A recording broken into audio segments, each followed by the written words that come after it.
प्यारे बच्चियों, लैके आ चुके हाँ 6वीं जमात के स्टूडेंट्स के लिए यह इंग्लिश का तुहाडा सैंपल पेपर। तो प्यारे बच्चियों, इस दे विचों चांसिस ने देखो तुहाडी किस्मत उत्ते ही बेस्ड है कि इस दे विचों कितना पेपर आ जाए। चांसिस तो वैसे 50% ने कि इस दे विच पेपर जरूर आएगा तुहाडे विच तुहाडे लिए, बट कई बार हो सकता है कि पेपर बिल्कुल भी ना आए, तो कई बार हो सकता है पूरा पेपर भी आ जाए। तो यह थोड़ी जी डिपेंडेबिलिटी है। तो प्यारे बच्चों, इस पेपर को तुसीं पूरा कर जरूर लेना है, इस दे नाल तुहाडी प्रैक्टिस जरूर हो जाएगी। एक बार साडे चैनल को सबसक्राइब कर दिओ अते नाल कर दिओ इस वीडियो को लाइक, साडे बैल आइकन जो है उसनों प्रेस कर सकते हो। मैंबरशिप प्यारे बच्चों साडी सिर्फ अते सिर्फ 59 रुपीज़ की, उसनों तुसीं खरीद सकते हो अते उस दे नाल ही तुसीं साडे टैलीग्राम ग्रुप में भी ज्वाइन कर सकते हो।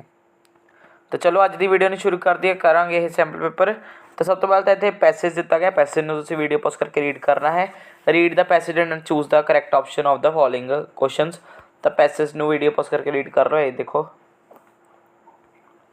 तो देखो first question, what animals saw Jim crying. तो इसका उत्तर आ जाएगा B fox. Where were Jim's goats. तो इसका उत्तर आ जाएगा A carrot field. Third, how many goats were in the carrot field. तो इसका उत्तर आ जाएगा सी 3। Fourth, who is crying. तो इसका उत्तर है B Jim. Fifth, a great dash fox saw Jim crying. तो इसका उत्तर आ जाएगा बिग फॉक्स। तो यह आ जाएगा थोड़ा। अगे है रीड द कन्वरसेशन। तो कन्वरसेशन को पढ़ो तो उस तो बाद इनके आंसर दो। कन्वरसेशन भी तुम वीडियो पास करके रीड कर सकते हो। Who is talking to home. तो इसका उत्तर आ जाएगा C Nita and Meena. Second, who is going to market. तो इसका उत्तर आ जाएगा A Nita. Third, what will Nita buy. तो इसका उत्तर क्या जाएगा थोड़ा C pen pencil and notebook. Who wants a pair of shoes. तो इसका उत्तर आ जाएगा D Ravi. Meena wants a red chart. तो इसका उत्तर आ जाएगा कि थोड़ा फॉल्स। अगे प्यारे बच्चियों, इस पिक्चर को केयरफुली देखो तो उस तो बाद इसका आंसर दो। तो देखो पिक्चर को देख लो सब तो पहले तो द वैदर इज़। तो इसका उत्तर आ जाएगा D rainy. There are dash children in the picture. तो इसका उत्तर आ जाएगा C 4। Who is hiding under a leaf. तो इसका उत्तर आ जाएगा A frog. Fourth, who we use umbrellas to save our selves from. तो इसका उत्तर आ जाएगा डी रेन।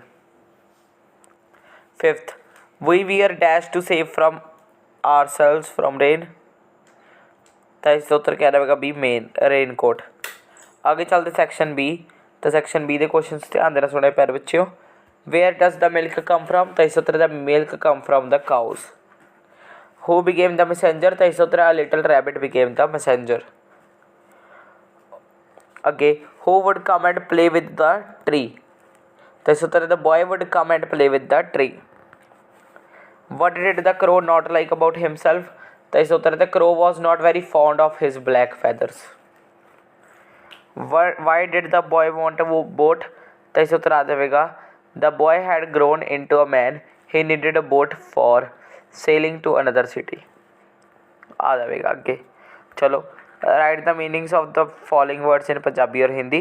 फैदर्स क्या आ जाएगा फंग खंभ यानी खंभ। स्विफ्ट की आ जाएगा थोड़ा तेज। बिजनेस व्यापार। टस्कर हाथी। लोफ रोटी। टम्मी पेट। इस दे नाल ये सारे हो जाएंगे।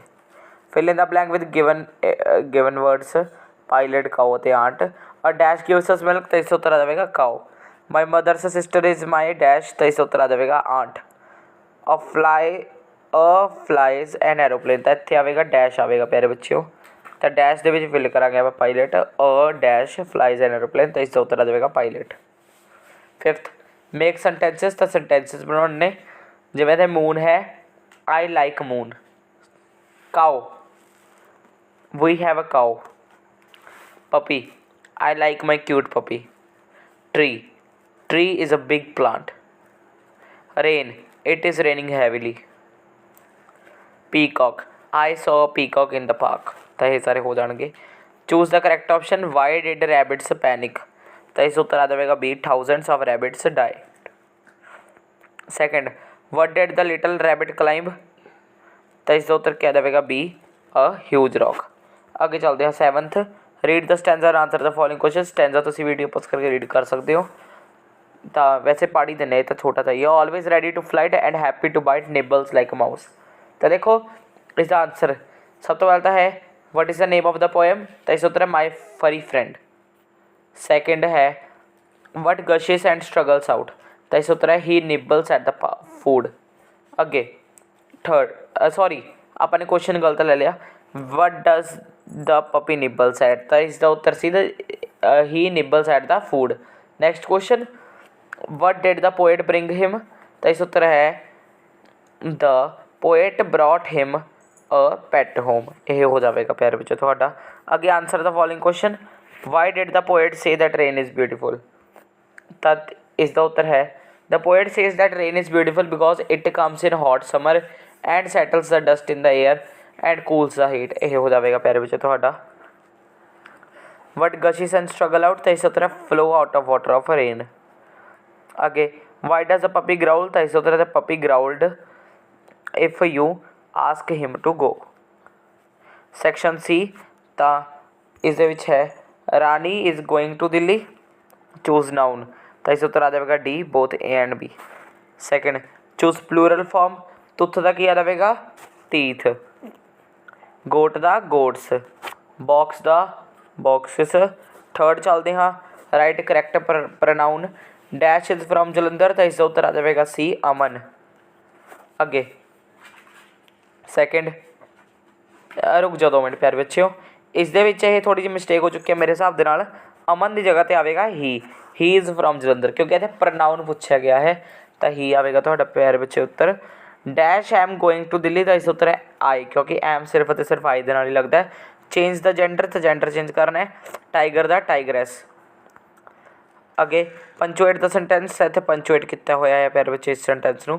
राजू के विच आर कैपिटल आ जाएगा, लास्ट में फुल स्टॉप आ जाएगा, होर कोई गल नहीं है। राजू हैज़ अ पेंसिल, उस आएगा comma, a pen a pencil and a book, बस वो कॉमा आ जाएगा जिथे आपने पाया है। और राजू की जगह के उत्ते आर जो है वह कैपिटल आ जाएगा, जिमें कि आपने इतने लिखा है। हैज़ प्यारे बच्चे उवें का उवें ही रहेगा। Dash apple is dash healthy food, तो इस उत्तर है an apple is the healthy food. तो चलो अगे, my grandmother walks dash, तो इसका उत्तर आ जाएगा slowly. Choose the opposite, happy sad give take sell buy come go quiet talkative, ये सारे आ जाएंगे।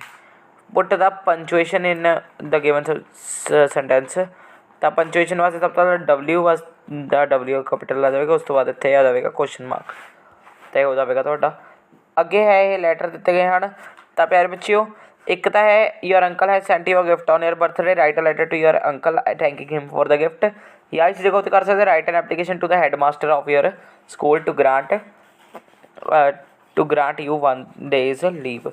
तो प्यारे बच्चियों हुण देखो जो ये दोनों तो एप्लीकेशन दिए गए हैं, दोनों के दोनों बहुत इंपॉर्टेंट ने, एक लैटर है एक एप्लीकेशन है, दोनों करके चले आए, दोनों में एक तो शब्द पेपर में आ ही जाएगी। तो चलो 10th write a paragraph on the cow or my best friend, दोनों उत्ते ये भी कर जो, ये भी बहुत ही प्रिडिक्टेबल ने, ये भी आ जाएंगे। अगे 11th translate the following sentences, be quiet चुप रहो, ओपन ईयर बुक्स किताबा अपन किताबा खोलो। अगे की है थोड़ा, कम इन अंदर आओ, कीप क्वाइट शांत रहो, स्टैंड अप खड़े हो जाओ। अगे चलते हाँ, translate the following sentences into English, बैठ जाओ सिट डाउन, चुपचाप पढ़ो रीड क्वाइटली, रोशनी करो on the light, turn on the light आएगा टर्न ऑन द लाइट। इत्थे देखो लुक हेयर, दरवाज़ा बंद करो शट द डोर। तो प्यारे बच्चों इस दे नाल ही तुहाडा ये पेपर हो जाएगा। धन्यवाद अज दी वीडियो देखने के लिए, साडे चैनल नूं कर दिओ सबसक्राइब।